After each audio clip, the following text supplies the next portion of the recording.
ഈ തവണ പാർലമെന്റിലേക്ക് നമ്മൾ വിജയിച്ചു കഴിഞ്ഞാൽ നമ്മുടെ കേരളത്തിന്റെ ഭരണത്തിലേക്ക് വരുന്ന ആദ്യ കാൽവയ്പാണ് എന്നാണ് പറഞ്ഞിരിക്കുന്നത്. എന്ന് പറഞ്ഞു കഴിഞ്ഞാൽ ഈ തെരഞ്ഞെടുപ്പിൽ നമ്മൾ വിജയിച്ചു കഴിഞ്ഞാൽ അടുത്ത വർഷം വരുന്ന പഞ്ചായത്ത് തെരഞ്ഞെടുപ്പില് ഉറപ്പാണ് കേരളത്തിലെ 500 പഞ്ചായത്തുകളെങ്കിലും ഏറ്റവും കുറഞ്ഞത് 2020 ഭരണത്തിന് കീഴിലേക്കാകും.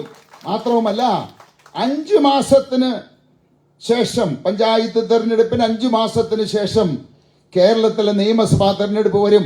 അങ്ങനെ ഒരു സാഹചര്യം ഉണ്ടായാൽ കേരളത്തിലെ 140 മണ്ഡലങ്ങളിലും 2020 സ്ഥാനാർത്ഥികൾ ഉണ്ടാകുമെന്ന് മാത്രമല്ല, പിന്നെ സംഭവിക്കാൻ പോകുന്ന കാര്യങ്ങൾ നിങ്ങൾക്കറിയാം. അങ്ങനെ 2026 കേരളത്തിന്റെ ഭരണത്തിലേക്ക് 2020 വരികയാണെങ്കിൽ ആദ്യമായിട്ട് ചെയ്യാൻ പോകുന്നത് ഈ കേരളത്തിലെ 943 പഞ്ചായത്തുകളിലും ഭക്ഷ്യസുരക്ഷാ മാർക്കറ്റുകൾ സ്ഥാപിച്ച് 50% വിലക്കുറവില് 3.5 കോടി ജനങ്ങൾക്ക് ലഭ്യമാക്കുക എന്നുള്ളതാണ്. രണ്ടാമത്തെ കാര്യം പറഞ്ഞിരിക്കുന്നത് എന്താണ്? 60 വയസ്സിന് മേലെയുള്ള എല്ലാ ആളുകൾക്കും 5000 രൂപ പെൻഷൻ കൊടുക്കുമെന്നുള്ളത്. ആർക്കെങ്കിലും സാധിക്കുമോ? മൂന്നാമത് പറഞ്ഞിരിക്കുന്നത് എന്താണ്? 80% വിലക്കുറവില് കേരളത്തിൽ കന്യാകുമാരി മുതൽ കാസർഗോഡ് വരെ എല്ലായിടത്തും മെഡിക്കൽ സ്റ്റോറുകൾ തുടങ്ങി എല്ലാവർക്കും 80% വിലക്കുറവിൽ മരുന്നുകൾ ലഭ്യമാക്കുമെന്നുള്ളതാണ്. നാലാമത്തെ കാര്യം എന്താണ് പറഞ്ഞിരിക്കുന്നത്? നമുക്കറിയാം, നമ്മുടെ ഈ സർക്കാർ എല്ലാം ശരിയാവും, എല്ലാം ശരിയാക്കുമെന്നും പറഞ്ഞിട്ട് അധികാരത്തിലേറിയതാ. ഇപ്പോ ഉപ്പ് മുതൽ കർപ്പൂരം വരെ എല്ലാ സാധനങ്ങളുടെയും വില കൂടി. 2 വർഷം മുമ്പ് മട്ട അരിക്ക് 28 രൂപ 26 രൂപ ഉണ്ടായിരുന്നു, ഇന്നിപ്പോ 55 60 രൂപയായി മാറി. തക്കാളിയുടെ വില 150 രൂപ വരെ പോയി. അങ്ങനെ ഓരോ സാധനങ്ങളുടെയും വില ഇരട്ടിയിലധികമായി. അത് മാത്രമല്ല, വൈദ്യുതി ചാർജ് കൂടി, ഇന്ധന ചാർജ് കൂടി, വെള്ളക്കരം കൂടി, വീട്ടുകരം കൂടി. വീട്ടുകരം എല്ലാം 400 രൂപ കൊടുത്തുകൊണ്ടിരുന്ന ഒരു 2000 രൂപ അടക്കേണ്ട സാഹചര്യത്തിലേക്ക് മാറി. ഇപ്പൊ പറഞ്ഞിരിക്കുന്നു, ഇനി വാടക വീട് കൊടുത്താൽ തന്നെ ആ വാടക വീടിനും നമ്മൾ നികുതി കൊടുക്കണം എന്നുള്ള നിയമം വന്നിരിക്കുന്നു. അപ്പൊ പ്രിയപ്പെട്ടവരെ, നമുക്കറിയാം 2 വർഷം മുമ്പ് ഇന്ധനത്തിന്റെ സർചാർജ് ഏർപ്പെടുത്തി 2 രൂപ ലിറ്ററിന് വെച്ചിട്ട്. നിങ്ങൾ അറിയാമോ എന്ന് എനിക്കറിയില്ല.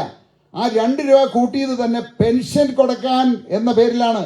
എന്നിട്ട് 2 രൂപ കൂട്ടി എല്ലാവരുടെയും കയ്യിൽ നിന്ന് 2 രൂപ വെച്ച് ഇന്ധനത്തിന് മേടിച്ചു. എന്നിട്ട് പെൻഷൻ 8 മാസമായിട്ട് കൊടുക്കാൻ സാധിച്ചിട്ടില്ല. അപ്പൊ പെൻഷൻ കൊടുക്കാൻ പറ്റാത്ത ഒരു സർക്കാർ ആ പേരില് 2 രൂപ ഇന്ധനത്തിന് സർചാർജ് കൂട്ടി മേടിച്ചു. അപ്പൊ നമ്മുടെ നാലാമത്തെ വാഗ്ദാനം എന്താണ്? ജനങ്ങളുടെ മേൽ അധിക നികുതി ഏർപ്പെടുത്തിയിരിക്കുന്ന ഇന്ധനമായിക്കോട്ടെ, വൈദ്യുതി ആയിക്കോട്ടെ, വെള്ളക്കരമായിക്കോട്ടെ, വീട്ടുകരമായിക്കോട്ടെ, എല്ലാ നികുതികളും കുറച്ച് ജനങ്ങളുടെ നികുതി ഭാരം കുറയ്ക്കുമെന്നുള്ളത്. ഇത് കൂടാതെ വേറെ 8 10 കാര്യങ്ങൾ പറഞ്ഞിട്ടുണ്ട്. പ്രിയപ്പെട്ടവരെ, ഈ പറയുന്ന കാര്യങ്ങളെല്ലാം, നമ്മൾ ഈ പറയുന്ന പ്രകടന പത്രികയിൽ പറഞ്ഞിരിക്കുന്ന കാര്യങ്ങൾ ഏതെങ്കിലും രാഷ്ട്രീയ പാർട്ടിക്ക് ചെയ്യാൻ സാധിക്കുമോ? ഇവിടുത്തെ കമ്മ്യൂണിസ്റ്റുകാർക്ക് ചെയ്യാൻ സാധിക്കുമോ? കോൺഗ്രസ്സുകാർക്ക് ചെയ്യാൻ സാധിക്കുമോ? 1600 രൂപ പെൻഷൻ കൊടുക്കുമെന്ന് പറഞ്ഞ് അധികാരത്തിൽ കയറിയിട്ട് 8 മാസമായിട്ട് അത് കൊടുക്കാൻ സാധിച്ചിട്ടില്ല. അവർക്ക് 5000 രൂപ പെൻഷൻ കൊടുക്കുന്ന കാര്യം സാധിക്കാൻ പറ്റുമോ? അരിയുടെ വിലയും സാധനങ്ങളുടെ വിലയും നിത്യോപക സാധനങ്ങളുടെ വിലയും വില പിടിച്ചു നിർത്തുമെന്ന് പറഞ്ഞിട്ട് വില ഇരട്ടിയാക്കിയവരാണത്. അവിടെയാണ് നമ്മൾ പറയുന്നത് കേരളമൊട്ടാകെ 50% വില കുറവിൽ നമ്മൾ സാധനങ്ങൾ നൽകുമെന്ന് പറയുന്നത്. അപ്പൊ പ്രിയപ്പെട്ടവരെ, ഈ തവണത്തെ നമ്മുടെ വോട്ട് 2020 വേണ്ടിയിട്ടുള്ളതല്ല, സാബു ജേക്കബിന് വേണ്ടിയിട്ടല്ല, ചാർലി പോളിന് വേണ്ടിയിട്ടല്ല. നിങ്ങളുടെ ഈ തവണത്തെ വോട്ട് കേരളത്തെ രക്ഷിക്കാൻ വേണ്ടിയിട്ടുള്ള വോട്ടാണ്. കേരളത്തിലെ 3.5 കോടി ജനങ്ങളെ പട്ടിണിയിൽ നിന്ന് രക്ഷിക്കാൻ വേണ്ടിയിട്ടുള്ള വോട്ടാണ്. അതിനു വേണ്ടിയിട്ടാണ് നമ്മൾ പ്രവർത്തിക്കേണ്ടത്, പ്രാർത്ഥിക്കേണ്ടത്. ഇതുപോലെ കിഴക്കമ്പലം പോലെ വാഴക്കുളമാകണം. ഇതുപോലെ തന്നെ കേരളത്തിലെ 943 പഞ്ചായത്തുകളും മാറ്റിയെടുക്കണം.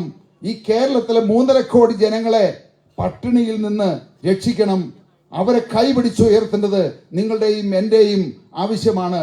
നമ്മൾ ഈ ലോകത്തിൽ ജീവിച്ചിരിക്കുമ്പോൾ അങ്ങനെ ഒരു ദൗത്യം നമുക്ക് ചെയ്യാൻ സാധിച്ചു കഴിഞ്ഞാൽ ഈ ലോകത്തോട്, ഇവിടുത്തെ ജനങ്ങളോട്, ഈ നാടിനോട് നമുക്കെല്ലാവർക്കും ചെയ്യാവുന്ന ഏറ്റവും വലിയ പുണ്യകർമ്മമായിട്ട് നമ്മൾ ഇതിനെ മാറ്റണം. അപ്പൊ നിങ്ങൾ ഓരോരുത്തരും തീരുമാനിക്കണം, ഈ സൗകര്യങ്ങള് ഈ പറയുന്ന വാഴക്കുളം പഞ്ചായത്തിലും വരണമോ വേണ്ടയോ എന്ന് നിങ്ങളാണ് തീരുമാനിക്കേണ്ടത്. അങ്ങനെ വരണം എന്ന് നിങ്ങൾക്ക് തീരുമാനമുണ്ടെങ്കിൽ ഈ തവണത്തെ പാർലമെന്റിലേക്ക് തെരഞ്ഞെടുപ്പില് 75% വോട്ടുകൾ നൽകി നിങ്ങൾ വിജയിപ്പിച്ചു കഴിഞ്ഞാൽ അടുത്ത പഞ്ചായത്ത് തെരഞ്ഞെടുപ്പിന് മുമ്പായിട്ട് കിഴക്കമ്പലത്തുകാർക്ക് കിട്ടുന്ന എല്ലാ ആനുകൂല്യങ്ങളും വാഴക്കുളം പഞ്ചായത്തിലും എല്ലാവർക്കും കിട്ടാനായിട്ട്, എല്ലാ കുടുംബങ്ങളിലും കിട്ടാനായിട്ടുള്ള സാഹചര്യം ഉണ്ടാകും. അതിനു വേണ്ടിയിട്ട് എല്ലാവരും പ്രാർത്ഥിക്കുക, പ്രവർത്തിക്കുക.